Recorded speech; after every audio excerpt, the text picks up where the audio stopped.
पहले आपने मुगलों पर कहा कि ये सब कुछ आपको प्रोपेगेंडा के तहत बताया गया है, अब आपको उनकी भाषा से भी तकलीफ हो गई है, आपको औरत नाम से बड़ी समस्या है।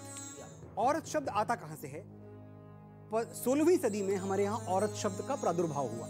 16वीं सदी के पहले हम क्या बुलाते थे? हम स्त्री कहते थे, हम नारी कहते थे, हम महिला कहते थे।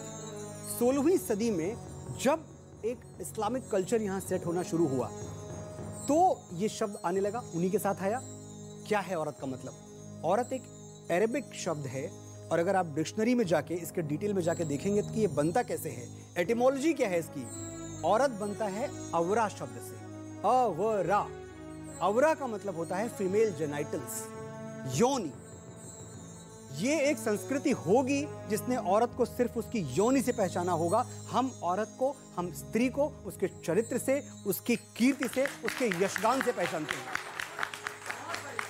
मुझे इस बात पे एतराज है कि जो मेरे आसपास महिलाएं हैं, जो मेरी माँ हैं, जो मेरी भाभी हैं, जो बच्चियां हैं मेरे सामने, वो कल बड़ी होंगी। मैं चाहता नहीं कि इस देश में कोई उनको औरत कहे, उनकी पहचान को सिर्फ एक बॉडी पार्ट से जोड़ के देखे।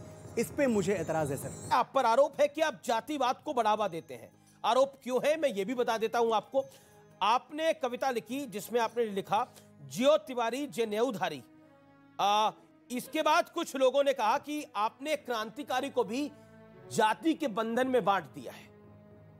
अमिश का देवगन होना सूचना है, इट्स एन इंफॉर्मेशन। मनोज का शुक्ला होना इट्स एन इंफॉर्मेशन।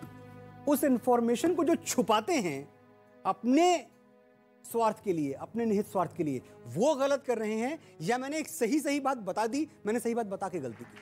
बॉलीवुड फिल्में बनाता है, मेरी ही इंडस्ट्री है। उन फिल्मों में जो पाखंडी है कौन है? ब्राह्मण है।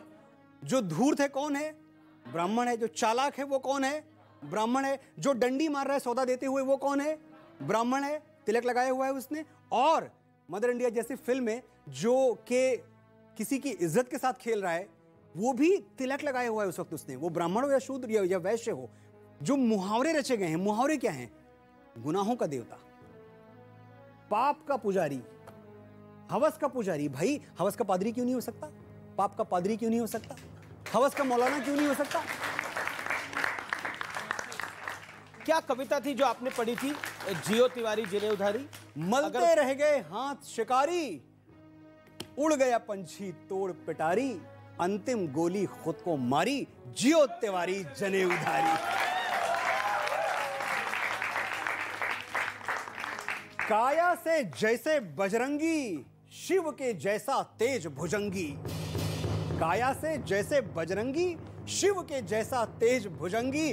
तीसरी आंख खुली तो कांपे थर थर थर थर दुष्ट फिरंगी। अंग्रेजों के शव पे नाचा नीलकंठ का वो अवतारी, जियो तिवारी।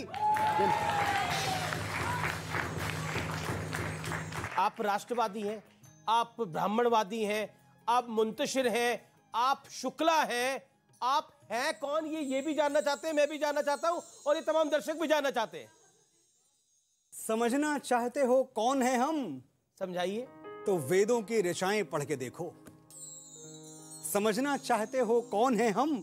तो वेदों की ऋचाएं पढ़ के देखो। कोई तुलसी कोई रसखान ढूंढो, फिर उनकी प्रार्थनाएं पढ़ के देखो। हवाओं पर लिखे हैं काव्य हमने, तो हिमगिरी की हवाएं पढ़ के देखो। प्रवाहित हैं जो गंगा जल में अविरल, वही स्वर्णिम कथाएं पढ़ के देखो। समझना है हमें तो बस ये समझो कि हम नियति से भी डरते नहीं हैं। हृदय करुणा से पर इतना भरा है, अनादर कण कभी करते नहीं हैं।